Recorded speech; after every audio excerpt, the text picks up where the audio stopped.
Muy buenas y bendecidas noches, señores. Bienvenidos. Ya estamos otra vez aquí. Y bueno, sí, si no, ¿dónde estamos, verdad? Señor, en el precioso nombre de tu Hijo Cristo Jesús, te damos gracias por la bendición de reunirnos nuevamente en tu presencia, Señor, de poder divulgar tu palabra, de poder leer tu palabra, Señor. Pon a sabiduría en nuestros oídos para que podamos comprender el mensaje que tienes hoy para nosotros. Te agradecemos por este tiempo que nos permites estar en tu presencia y sobre todo porque aún podemos leer tu palabra con un poco más de libertad que en otros lugares. Te pedimos asimismo que tu mensaje sea comprensible, que destrabes mi lengua, Señor, para que no me equivoque mucho y sobre todo que sea clara, precisa, inteligente la lectura del día de hoy para todos nosotros. Bendito seas por siempre y para siempre. Amén. Muy buenas noches, Almita, ¿cómo estás? Ya estamos aquí listos para empezar. Y bueno, les ofrecemos una disculpa porque el día de ayer estábamos molidos y no pudimos subir el video. Pero hoy nos vamos a poner a cuenta con los capítulos que nos tocaban el día de ayer y los que nos tocan el día de hoy. O sea que no va a estar larga, va a estar preciosa la lectura. Pero bueno, vamos a comenzar con lo que vimos el día martes. El día martes iniciamos con el libro de Eclesiastés y leímos de los capítulos 1 y 2 solamente. ¿Qué leímos en el capítulo 1? Ok, el predicador empieza señalándonos que él había visto la vida que transcurría debajo del sol y que anhelaba el conocimiento, que anhelaba la sabiduría. Así que se dedicó a buscarla. En el capítulo 1, prácticamente todo el capítulo, nos dice que la estuvo buscando por medio del conocimiento intelectual. Ajá, que él decía que por medio del conocimiento intelectual, del mucho conocimiento de absorber muchas cosas de diferentes materias, nos iba a hacer sentir plenos. Ajá, que por medio del conocimiento, los títulos que obtengamos, lo que podamos comprender de lo que pasa en el mundo, iba a ser la manera por medio de la cual nosotros íbamos a poder adquirir sabiduría. Sin embargo, vemos ahí que el predicador, le digo el predicador porque generalmente no dice el nombre de Salomón. Si nos damos cuenta que los escribió Salomón, porque en el versículo 1 nos dice, yo el predicador, hijo de David, rey de Jerusalén, ¿no? Pues con eso es más que suficiente para darnos la pista de que él era el predicador, porque todos los demás hijos pues eran unas fichitas, ¿no? No está mal que nosotros nos dediquemos a prepararnos, a obtener un grado académico. De hecho, no está mal, el Señor lo permite, al Señor le agrada que seamos personas inteligentes, sobre todo para que tengamos una fe razonada, a saber en qué estamos creyendo y por qué lo estamos creyendo. Sin embargo, es malo cuando hacemos a un lado a Dios y nos dedicamos al puro conocimiento intelectual, a decir, yo voy a estudiar el universo y voy a comprender todos los misterios que en él hay para poderme sentir pleno y quizá poder compartírselo a los demás. Sin embargo, vemos que inclusive el predicador que a lo largo del capítulo menciona que disertó sobre muchas cosas, que aprendió sobre muchas maneras, sobre muchas materias, vemos que aún dice él que sentía un vacío en el corazón. Ajá. Inclusive en los versículos finales dice que el añadirse mucha ciencia y conocimiento, en vez de traer felicidad y gozo, atraen angustia y dolor. ¿Por qué? Porque a final de cuentas comprendió todo lo que podía comprender y nunca fue lo suficiente y necesario para poder llenar ese vacío que había en él, ese vacío de conocimiento, ese vacío de poder comprender las cosas. Como por medio del conocimiento intelectual, él no pudo obtener la sabiduría. En el capítulo 2 buscó la sabiduría y llenar ese vacío en su corazón por medio de varias cosas. Él quería llenar ese vacío, esa depresión que él tenía, la quería llenar por medio de muchas cosas. Así que empezó a buscarlo de diferentes maneras. Empezó a buscar ese contentamiento en su alma, en su espíritu, en su corazón. Primero lo buscó con el placer y la alegría. Y aquí entendiendo el placer como la satisfacción de nuestros deseos personales y carnales. Él decía que por medio de ese placer y por medio de la alegría podía llenar el vacío que sentía en su corazón. De hecho, la palabra de Dios en un salmo, recuerden que dice la palabra que en su presencia hay plenitud de gozo. Ajá. Dios no se opone a que seamos alegres, no nos quiere ver deprimidos o sufrientes todo el tiempo, sabiendo que estamos a punto de una persecución, de muerte, de peligros inclusive. Pero el placer y la alegría no pudieron llenar ese vacío que atormentaba al predicador. Por lo tanto, la segunda cosa en la que lo buscó en este capítulo 2 fue el vino. Obviamente ahí él maneja el vino de tal manera que se dedicó a probar muchas clases de vino, se dedicó a degustar vino. Aquí todavía no habla de que él se había dedicado al vicio del vino, sino que simple y sencillamente probaba todo aquello que le traían fruto de la vida o fruto de otras cosas para poder degustarlo y así poder llenar ese vacío que lo atormentaba. Sin embargo, también vemos en la lectura del capítulo 2 que el probar el vino no lo llenó. Si el placer y la alegría y el vino no lo pudieron llenar, dice, bueno, lo voy a buscar en necedad y tonterías. ¿Qué es la necedad?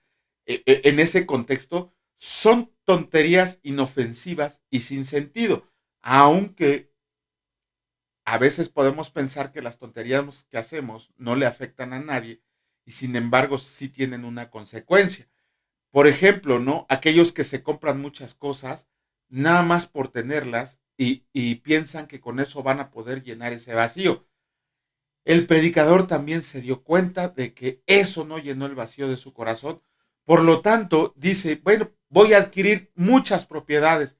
Y empieza a adquirir propiedades como casas, palacios, huertos, para ver si eso llenaba ese contentamiento que le hacía falta, lo podía suplir el llenarse de propiedades. ¿Y que creen? Tampoco lo pudo llenar, porque dice que cuando empezó a comprar muchas propiedades, tuvo que comprar muchos esclavos, tuvo que contratar muchos siervos, tenía que regar la tierra, tenía que darle el sol a la tierra. Por lo tanto, en vez de traerle felicidad, le trajo más afán. Como en las propiedades no encontró la felicidad que estaba buscando, dijo, bueno, voy a tener mucho oro y mucha plata. Y se dedicó aquí, ojo, hay que hacer una diferencia con lo que pasa al final, porque aquí dice que se dedicó a adquirir riqueza. En el contexto del libro de Eclesiastés, como él era un rey, la riqueza se dedicó a adquirirla por medio de los impuestos que le cobraba al pueblo. Y fue riquísimo. Cuando leímos la vida de Salomón allá en Reyes, nos dimos cuenta que la plata era tirada como si fuera cualquier piedra, ¿no? Que no tenía ese valor precioso que debe. Perdón, dije mal, piedra.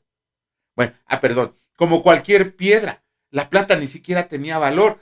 Imagínense qué tanta riqueza tenía Salomón. De hecho, Salomón es el rey más rico que pudo haber existido en la historia. Y aún así, tampoco pudo llenar ese vacío. Dice Salomón, ¿qué me falta? Ahora sí, me falta el exceso de vino, de música y de mujeres. Entonces se dedica ahora sí a tomar vino como si no hubiera un mañana. Aquí sí ya empieza a tomar el vino para emborracharse y ver si con eso puede adquirir la alegría que tanto buscaba. Mandaba a traer cantores y cantoras de todos lados para que le tocaran instrumentos musicales y le cantaran. No pudo conseguir la felicidad, dijo, con las mujeres. Dice la palabra que Salomón tuvo 700 esposas y 300 mujeres. ¿Qué pasa cuando tienes esas 300 mujeres? Bueno, que a Salomón lo arrastraron a adorar otros dioses.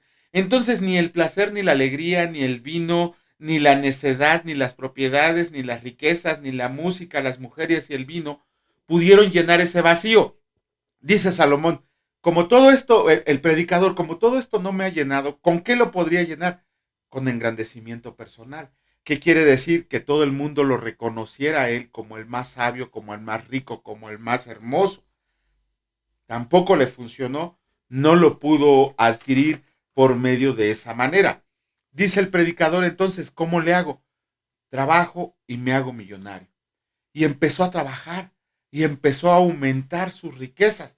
Recuerden que Salomón era un comerciante, comerciaba con muchos países, muchas naciones de esos tiempos y lo que hizo fue agrandar su riqueza. Pero también él dijo, bueno, ¿y para qué quiero ser tan rico si no lo estoy disfrutando? ¿A quién se lo voy a dejar? A otro que llegue y disfrute mis riquezas. En ese caso, se lo dejó a Jeroboam, su hijo. Luego dice, en nada he encontrado satisfacción. Entonces, ¿en qué lo puede encontrar? En la comida. Y se dedicó a comer manjares de todo tipo y de toda naturaleza, pero ni así pudo llenar ese vacío. Eso nos tiene que llevar a nosotros a pensar qué es lo que estamos buscando para llenar el vacío que Dios debe de ocupar en nuestro corazón. ¿Qué es, con qué lo queremos llegar? ¿Con trabajo, con riquezas, con fama personal, con comida, con reconocimiento, con mujeres, con vino, con francachelas? ¿Qué es eso que le falta al hombre, con lo cual nunca se puede llenar? Vemos que los ricos cada día quieren ser más ricos porque no se llenan con lo que Dios les ha dado. Vemos a aquellos que les gusta comer como cada día crece más y más su estómago porque no se sacian con lo que el Señor les da. En los versículos finales, el predicador se da cuenta de que Dios recompensa la justicia, pero pone carga pesada en el pecador. Ojo, no dice que lo va a castigar, dice que pone carga pesada. ¿A qué se refiere esto? Nada más imagínense aquellos que se dedican a trabajar. No sé, se me viene a la mente la imagen de muchos políticos que cuánto roban y roban y conocemos políticos que tienen 85, 90 años y no sueltan el hueso y siguen robando, robando y robando. ¿Para qué? Para que se lo dejen a otro, para que se lo dejen a sus hijos. Dice un biógrafo de este Rockefeller, uno de los hombres más ricos del mundo, que él a la semana, en su tiempo, ganaba $1,000,000 a la semana. En su tiempo estamos hablando de que quizá ahorita esos sean como $1,000,000 a las 10 horas, ¿no? Pero era riquísimo en su tiempo. Sin embargo, su biógrafo decía que de qué le servía tanto dinero si su comida era menos de media taza de café, un pedacito de carne como si fuera un pedacito de salchicha, un pedacito de lechuga, su estómago ya no daba para más. Eso era lo único que podía comer y sin embargo seguía aumentando, amontonando sus riquezas. Cuando nosotros decidimos volver al resto a Dios, nos damos cuenta que, como dice Pablo en las cartas que leímos, en la pobreza y en la riqueza, en la necedad y en la sobreabundancia, nosotros estamos contentos y felices con lo que Dios nos ha dado, porque Dios ha llegado a llenar ese hueco y ese vacío que teníamos en nuestro corazón. De hecho, eso lo vamos a ver ahorita en el comentario a Efesios. Bueno, con eso terminamos el comentario. Vamos a comenzar con la lectura.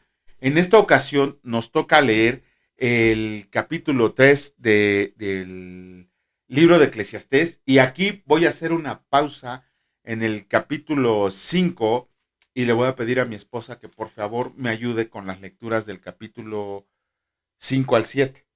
Ajá, porque de eso no tengo láminas y me falla mucho la vista para verlo directo de la palabra. Y bueno, vamos a empezar con la lectura. Capítulo 3 del libro de Eclesiastés. Escrito está: todo tiene su tiempo, todo tiene su tiempo, y todo lo que se quiere debajo del cielo tiene su hora. Tiempo de nacer y tiempo de morir. Tiempo de plantar y tiempo de arrancar lo plantado. Tiempo de matar y tiempo de curar. Tiempo de destruir y tiempo de edificar. Tiempo de llorar y tiempo de reír. Tiempo de endechar y tiempo de bailar. Tiempo de esparcir piedras y tiempo de juntar piedras. Tiempo de abrazar y tiempo de abstenerse de abrazar. Tiempo de buscar y tiempo de perder. Tiempo de guardar y tiempo de desechar. Tiempo de romper y tiempo de coser. Tiempo de callar y tiempo de hablar. Tiempo de amar y tiempo de aborrecer. Tiempo de guerra y tiempo de paz. ¿Qué provecho tiene el que trabaja de aquello en que se afana? Yo he visto el trabajo que Dios ha dado a los hijos de los hombres para que se ocupen de él. Todo lo hizo hermoso en su tiempo y ha puesto eternidad en el corazón de ellos, sin que alcance el hombre a entender la obra que ha hecho Dios desde el principio hasta el fin. Yo he conocido que no hay para ellos cosa que alegrarse y hacer bien en su vida, y también que es don de Dios que todo hombre coma y beba y goce el bien de su labor. He entendido que todo lo que Dios hace será perpetuo. Sobre aquello no se añadirá, ni de ello se disminuirá, y lo hace Dios para que delante de él teman los hombres. Aquello que fue ya es, y lo que ha de ser fue ya, y Dios restaura lo que pasó. Injusticias de la vida. Vi más debajo del sol, en lugar del juicio, allí impiedad. Perdón, vi más debajo del sol, en lugar del juicio, allí impiedad, y en lugar de la justicia, allí iniquidad. Y dije yo en mi corazón, al justo y al impío juzgará Dios, porque ahí hay un tiempo para todo lo que se quiere y para todo lo que se hace. Dije en mi corazón, es así por causa de los hijos de los hombres, para que Dios los pruebe y para que vean que ellos mismos son semejantes a las bestias. Porque lo que sucede a los hijos de los hombres y lo que sucede a las bestias, un mismo suceso es. Como mueren los unos, así mueren los otros, y una misma respiración tienen todos. Ni tiene más el hombre que la bestia, porque todo es vanidad, todo va a un mismo lugar. Todo es hecho del polvo y todo volverá al mismo polvo. ¿Quién sabe que el espíritu de los hijos, los hombres, sube arriba y que el espíritu del animal desciende abajo a la tierra? Así pues, he visto que no hay cosa mejor para el hombre que alegrarse en su trabajo, porque esta es su parte. Porque, ¿quién lo llevará para que lo vea lo que ha de ser después de él? Capítulo 4 del libro de Eclesiastés, escrito está. Me volví y vi todas las violencias que se hacen debajo del sol, y he aquí las lágrimas de los oprimidos sin tener quien los consuele, y la fuerza estaba en la mano de sus opresores, y para ellos no había consolador.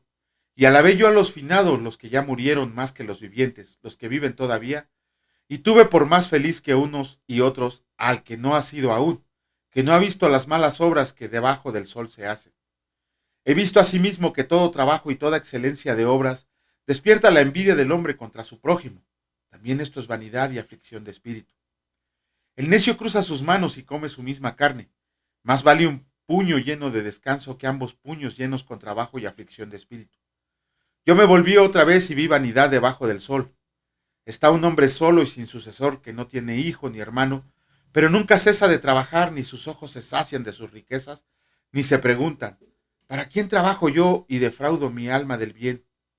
También esto es vanidad y duro trabajo. Mejores son dos que uno, porque tienen mejor paga de su trabajo, porque si uno cae, el uno levantará a su compañero. Pero ay del solo, que cuando cae no habrá segundo que lo levanta. También si dos duermen juntos se calentarán mutuamente, mas ¿cómo se calentará uno solo? Y si alguno prevalece contra uno, dos le resistirán, y cordón de tres dobleces no se rompe pronto. Mejor es el muchacho pobre y sabio que el rey viejo y necio que no admite consejos, porque de la cárcel salió para reinar, aunque en su reino nació pobre. Vi a todos los que viven debajo del sol caminando con el muchacho, sucesor que estará en lugar de aquel. No tenía fin la muchedumbre del pueblo que le seguía. Ay, perdonen ustedes, que le seguía. Sin embargo, los que vengan después tampoco estarán contentos de él, y esto es también vanidad y aflicción de espíritu. Ay, perdón, ya no. Capítulo 5 del libro de Eclesiastés, escrito está. La insensatez de hacer votos a la ligera. Cuando fueras a la casa de Dios, guarda tu pie y acércate más para oír que para ofrecer el sacrificio de los necios, porque no saben que hacen mal. No te des prisa con tu boca, ni tu corazón se apresure a proferir palabra delante de Dios, porque Dios está en el cielo y tú sobre la tierra. Por tanto, sean pocas tus palabras, porque de la mucha ocupación viene el sueño, y de la multitud de las palabras la voz del necio. Cuando a Dios haces promesa, no tardes en cumplirla, porque Él no se complace en los insensatos. Cumple lo que prometes. Mejor es que no prometas y no que prometas y no cumplas. No dejes que tu boca te haga pecar, ni digas delante del ángel que fue ignorancia, porque harás que Dios se enoje a causa de tu voz y que destruya la obra de tus manos. Donde abundan los sueños, también abundan las vanidades, y las muchas palabras, mas tú teme a Dios. La vanidad de la vida, la opresión de pobres y perversión de derecho y de justicia, víveres en la provincia. No, No, vieres, sí, perdón. no. Si opresión de pobres y perversión de derecho y de justicia vieras en la provincia, no te maravilles de ello, porque sobre el alto vigila otro más alto y uno más alto está sobre ellos. Además, el provecho de la tierra es para todos. El rey mismo está sujeto a los campos. El que ama el dinero no se saciará de dinero, y el que ama el mucho tener no sacará fruto. También esto es vanidad. Cuando aumentan los bienes, también aumentan los que los consumen. ¿Qué bien, pues, tendrá su dueño sino verlos con sus ojos? Dulce es el sueño del trabajador, coma mucho, coma poco, pero al rico no le deja dormir la abundancia. Hay un mal doloroso que he visto debajo del sol, las riquezas guardadas por sus dueños, para mal, las cuales se pierden en malas ocupaciones, y a los hijos que engendraron nada les queda en la mano, como salió del vientre de su madre desnudo, así vuelve, yéndose tal como vino, y nada tiene de su trabajo para llevar en su mano. Este también es un gran mal, que como vino, así haya de volver. ¿Y de qué le aprovechó trabajar en vano? Además de esto, todos los días de su vida comerá en tinieblas con mucho afán, dolor y miseria. He aquí, pues, el bien que yo he visto, que lo bueno es comer y beber y gozar uno del bien de todo su trabajo, con que se fatiga debajo del sol, todos los días de su vida que Dios le ha dado, porque esta es su parte. Asimismo, a todo hombre a quien Dios da riquezas y bienes, le da también facultad para que coma de ellas y toma su parte, y tome su parte y goce de su trabajo. Esto es don de Dios, porque no se acordará mucho de los días de su vida, pues Dios le llenará de alegría el corazón. Comenzamos con el capítulo 6. Hay un mal que he visto debajo del cielo y muy común entre los hombres. El del hombre a quien Dios da riquezas y bienes y honra, y nada le falta de todo lo que su alma desea. Pero Dios no le da la facultad de disfrutar de ello, sino que lo disfrutan los extraños. Eso es vanidad y mal doloroso. Aunque el hombre engendrare 100 hijos y viviere muchos años, y los días de su edad fueran numerosos, si su alma no se sació del bien y también careció de sepultura, yo digo que un abortivo es mejor que él, porque éste en vano viene y a las tinieblas va, y con tinieblas su nombre es cubierto. Además, no ha visto el sol ni lo ha conocido, más reposo tiene este que aquel. Porque si aquel viviere 1000 años, 2 veces, sin gustar del bien, ¿no van todos al mismo lugar? Todo el trabajo del hombre es para su boca, y con todo esto su deseo no se sacia. Porque, ¿qué más tiene el sabio que el necio? ¿Qué más tiene el pobre que supo caminar entre los vivos? Más vale vista de ojos que deseo que pasa. Y también esto es vanidad y aflicción de espíritu. Respecto de lo que es, ya ha mucho que tiene nombre, y se sabe que es hombre y que no puede contender con aquel que es más poderoso que él. Ciertamente, las muchas palabras multiplican la vanidad. ¿Qué más tiene el hombre? Porque ¿quién sabe cuál es el bien del hombre en la vida, todos los días de la vida de su vanidad, los cuales él pasa como sombra? Porque ¿quién enseñará al hombre qué será después de él debajo del sol? Mejor es la buena fama que el buen ungüento, y mejor el día de la muerte que el día del nacimiento. Mejor es ir a la casa del luto que a la casa del banquete, porque aquello es el fin de todos los hombres, y el que vive lo pondrá en su corazón. Mejor es el pesar que la risa, porque con la tristeza del rostro se enmendará el corazón. El corazón de los sabios está en la casa del luto, mas el corazón de los insensatos en la casa en que hay alegría. Mejor es oír la reprensión del sabio que la canción de los necios, porque la risa del necio es como el estrépito de los espinos debajo de la olla, y también esto es vanidad. Ciertamente la opresión hace entontecer al sabio, y las dádivas corrompen el corazón. Mejor es el fin del negocio que su principio. Mejor es el sufrido de espíritu que el altivo de espíritu. No te apresures en tu espíritu a enojarte, porque el enojo reposa en el seno de los necios. Nunca digas, ¿cuál es la causa de que los tiempos pasados fueron mejores que estos? Porque nunca de esto preguntarás con sabiduría. Buena es la ciencia con herencia y provecho y provechosa para los que ven el sol. Porque escudo es la ciencia y escudo es el dinero, mas la sabiduría excede en que da vida a sus poseedores. Mira la obra de Dios, porque ¿quién podrá enderezar lo que él torció? En el día del bien goza del bien, y en el día de la adversidad considera. Dios hizo tanto lo uno como lo otro, a fin de que el hombre nada halle después de él. Todo esto he visto en los días de mi vanidad.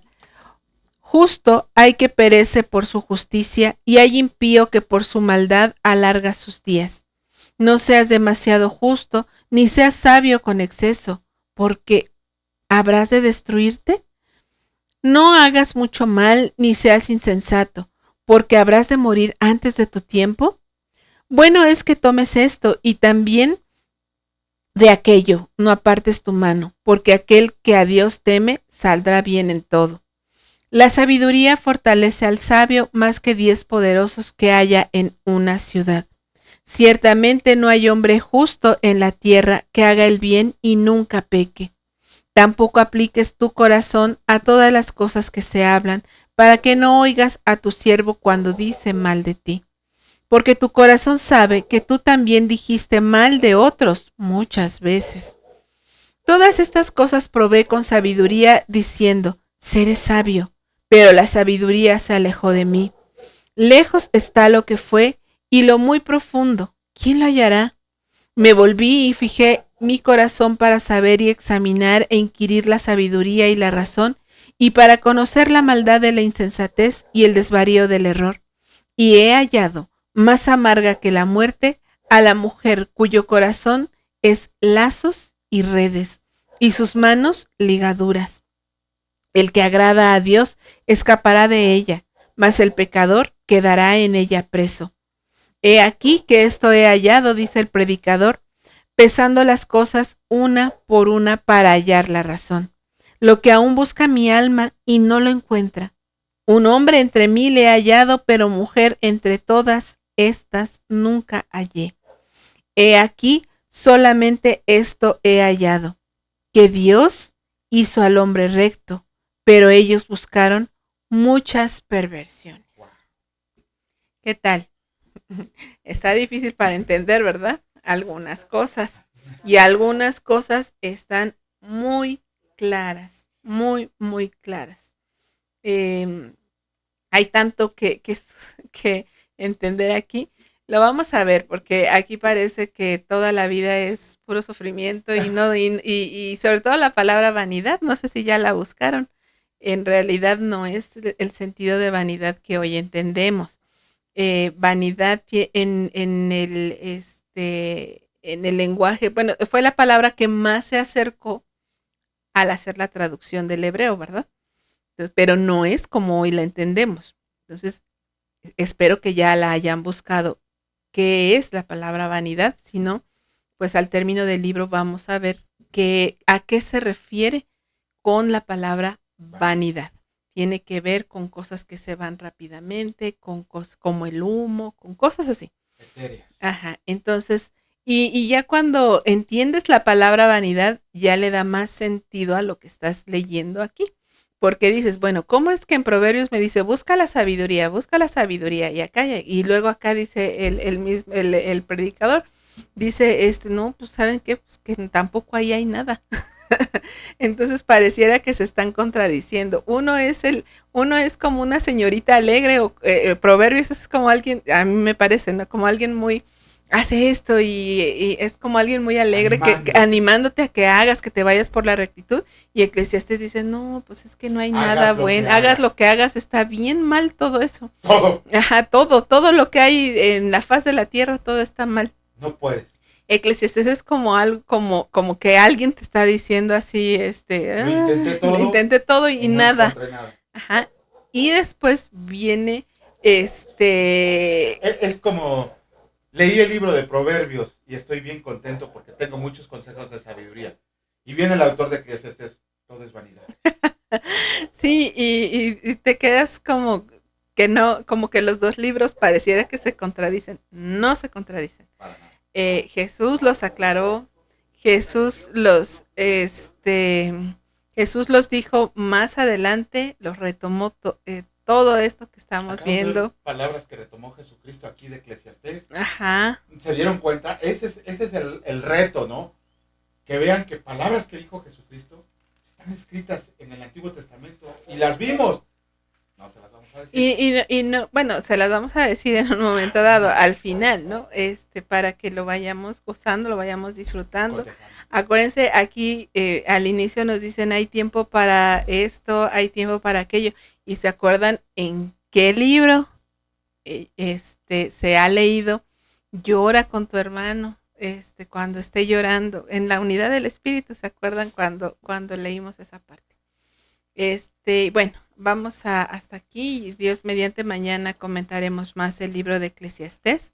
Si ustedes tienen algo que les haya sorprendido, por favor coméntenlo, para que sea edificación para todos. Y bueno, ahora sí vamos al libro de Efesios. El Efesios. Vamos al libro de Efesios.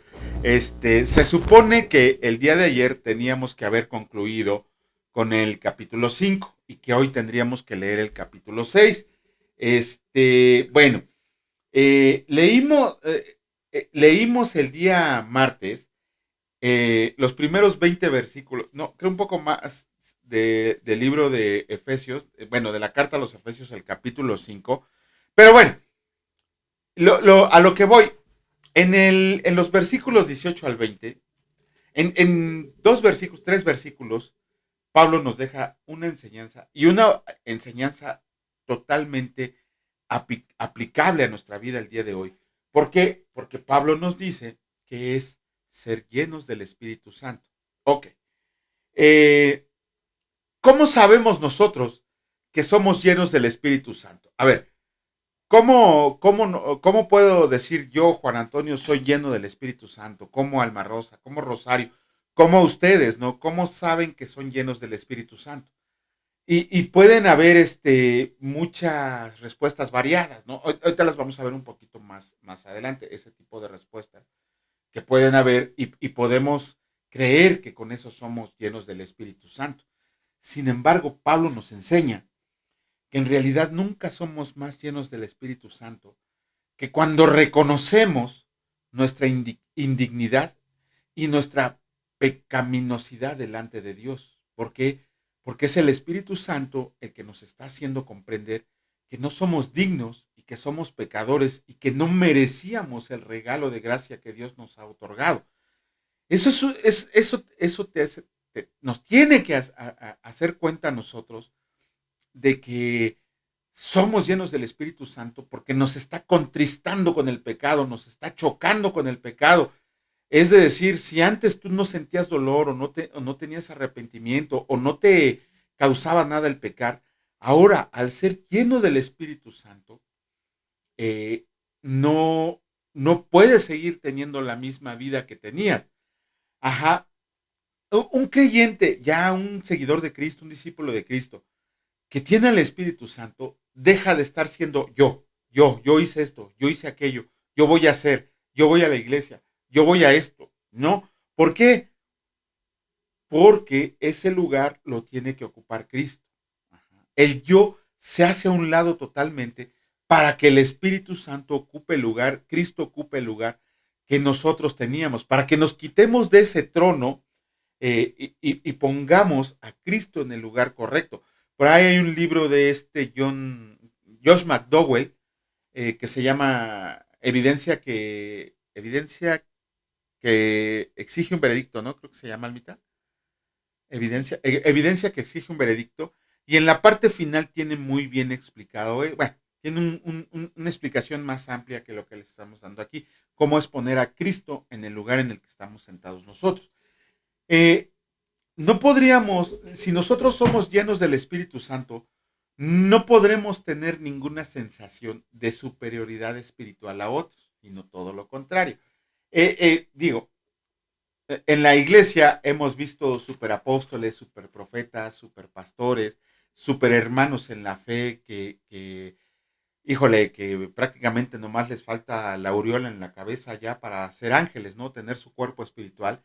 Y a veces hasta como con la nos restriega, ¿no? Mira tú, inmundo y cochino pecador, yo sí hago las cosas bien, no como tú que diariamente estás pecando. Realmente Jesucristo dijo, esa es una actitud farisea, ¿no? O sea, tú te estás enalteciendo frente a Dios cuando eres igual de pecador. Y lo acabamos de leer en Eclesiastés, no hay hombre que haga el bien y que no peque, ¿no? Todos los hombres pecan, todos.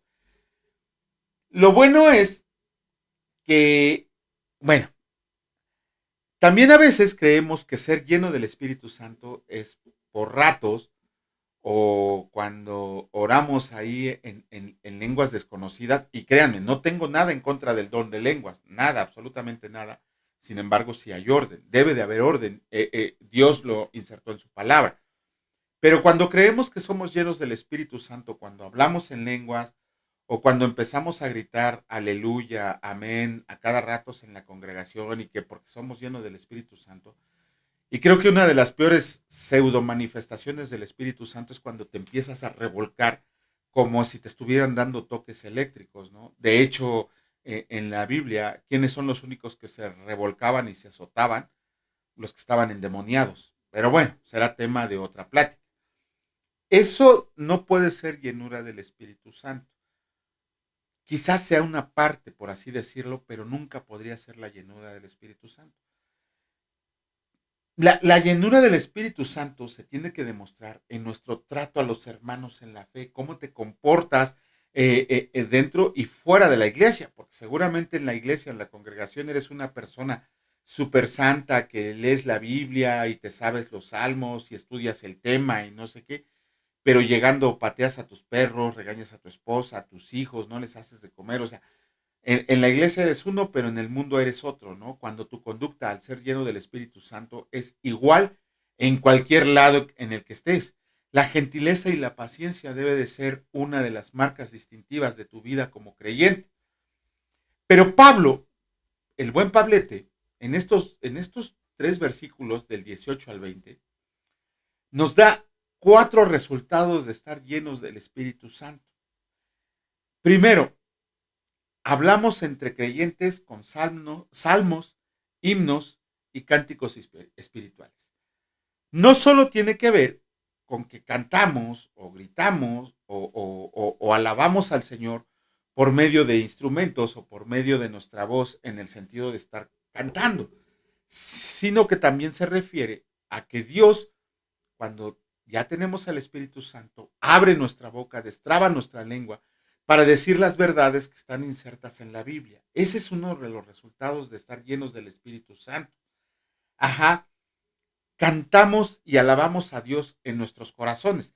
Es bien padre, bien bonito, bien chido ver en la congregación cuando el grupo de alabanza te prende y empiezas a cantar, a gritar, a revolcarte, a bailar, a zapatear, no lo sé, a llorar, a reír, como según son las manifestaciones, ¿no? Pero en realidad, ¿cuántos de nosotros de verdad en el carro escuchamos alabanzas, en el trabajo escuchamos alabanzas, en el lugar donde nos desenvolvemos escuchamos alabanzas, ¿no? Eso es, y eso es cantar y alabar a Dios, como decía, es con nuestras actitudes. Es de que la gente te reconozca, no porque seas un santurrón, sino porque tratas de santificar tu camino. Ajá. Reconoces tu pecado, pero tratas de llevarte lo más recto que puedas, porque eso es lo que te enseñó a hacer nuestro Señor Jesucristo. El tercer resultado que nos menciona Pablo en estos versículos es que damos gracias a Dios absolutamente por todo en el nombre de nuestro Señor Jesucristo, ¿no? Cuando te levantas, cuando te acuestas, cuando ingieres alimentos, cuando sales de tu casa, cuando llegas a tu casa, cuando ves accidentes, todo, cuando estás enfermo, cuando estás sano, cuando comes, cuando no comes, por todo absolutamente le das gracias a Dios. Eso es un ser lleno del Espíritu Santo, no andar gritando. Pero sobre todo, el cuarto resultado es que nos sometemos unos a otros como unidad en el cuerpo de Cristo en temor a Dios. Y ya vemos que no es tenerle miedo a Dios, es un respeto reverencial que se le tiene a Dios, pero como unidad de la iglesia de Jesucristo, no como individualmente. ¿Sí? ¿A quién me voy a someter? Sí, a Dios, y a los demás vivir con humildad, vivir con mansedumbre, ¿no? Como decía nuestro Señor Jesucristo, sean mansos como yo soy manso. Ajá. Entonces, no, créanme, porque se puede malentender esto. No tengo nada en contra del don de lenguas. De hecho, si Dios le place, ahorita me pone a hablar en lenguas. Pero ¿cómo les diré? Hay un orden. De hecho, el mismo capítulo dice que Dios es un Dios de orden y no de confusión. Está en Primera de Corintios 14. Ajá. Sin embargo, cuando vemos a veces así en iglesias que empiezan a orar en lenguas, que empiezan a brincar, a saltar, inclusive a revolcarse, aguas, ¿no? Probablemente sea el pretender una superioridad espiritual a los otros hermanos que supuestamente no hablan en lenguas. Además, si leemos atentamente, bueno, no, olvídenlo, porque eso ya es tema de empezar a hablar en lengua. Les iba a decir que Pablo dice, si yo hablara en lenguas, no está confirmando que habla. Dice, si yo hablara en lenguas, eso quiere decir que no todos tienen el don de hablar en lenguas. Ajá, quizá algunos tengan el don de enseñanza, pero no tienen el don de hablar en lenguas. Y el que tiene el don de hablar en lenguas, quizá no tenga el don de enseñanza. Es algo que iremos leyendo cuando sigamos leyendo las cartas. Vamos a comenzar con la lectura del día de hoy.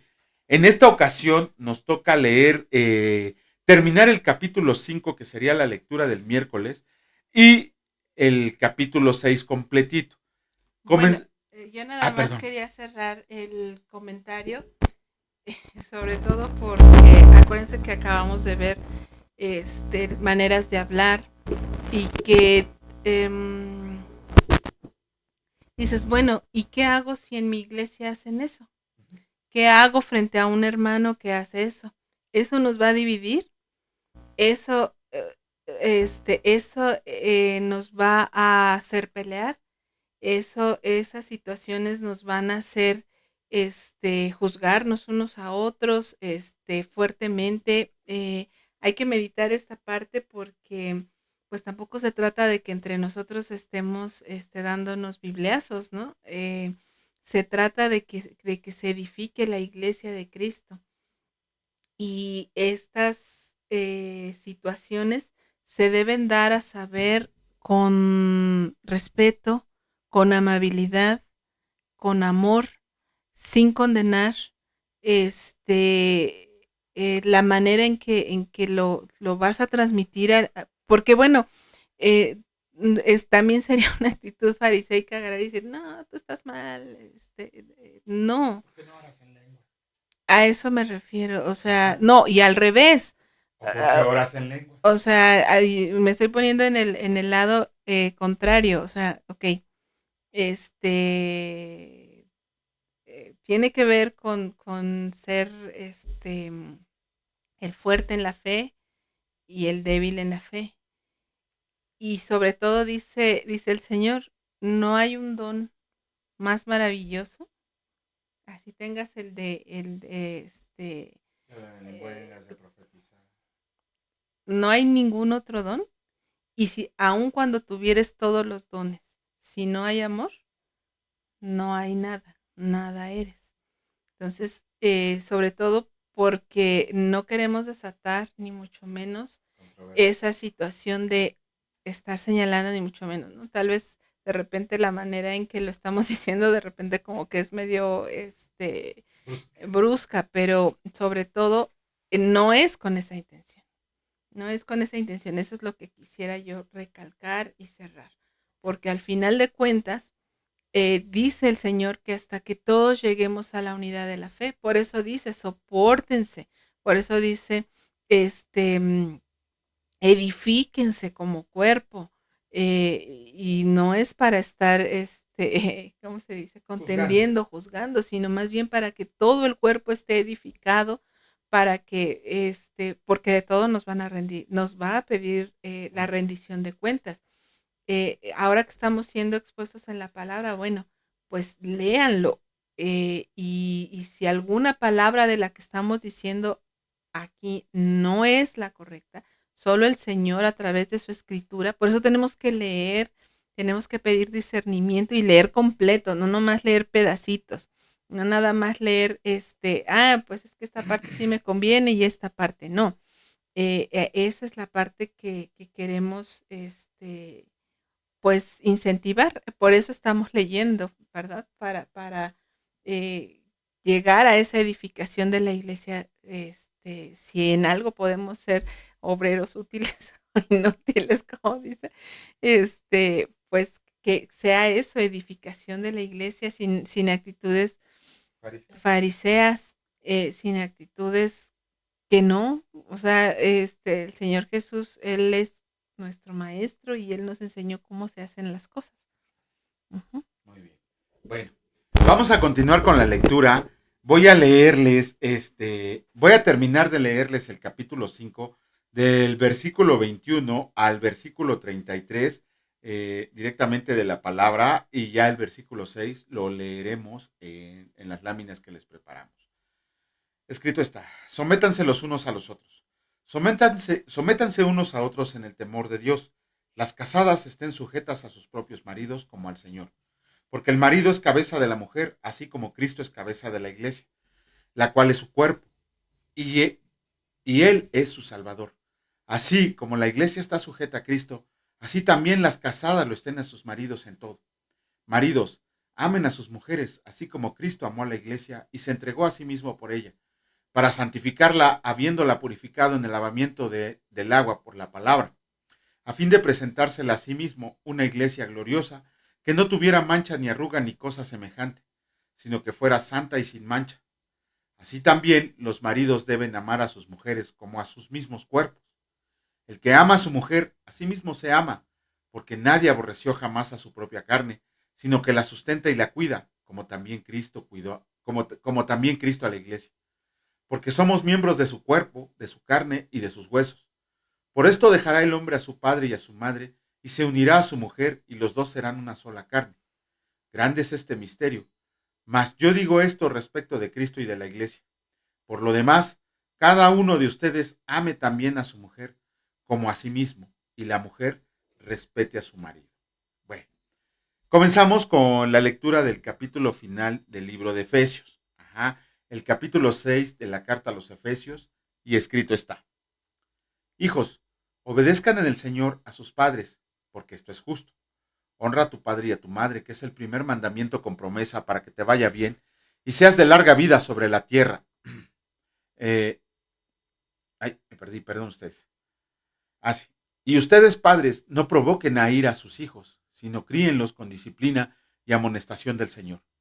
Siervos, obedezcan a sus amos terrenales con temor y temblor, con sencillez de su corazón, como a Cristo, no sirviendo al ojo como los que quieren agradar a los hombres, sino como siervos de Cristo, de corazón haciendo la voluntad de Dios, sirviendo de buena voluntad como al Señor y no a los hombres, sabiendo que el bien que cada uno haga, ese recibirá del Señor, sea siervo o sea libre. Y ustedes, amos, hagan con ellos lo mismo, dejando las amenazas, sabiendo que el Señor de ellos y suyo está en los cielos, y para Él no hay acepción de personas. La armadura de Dios.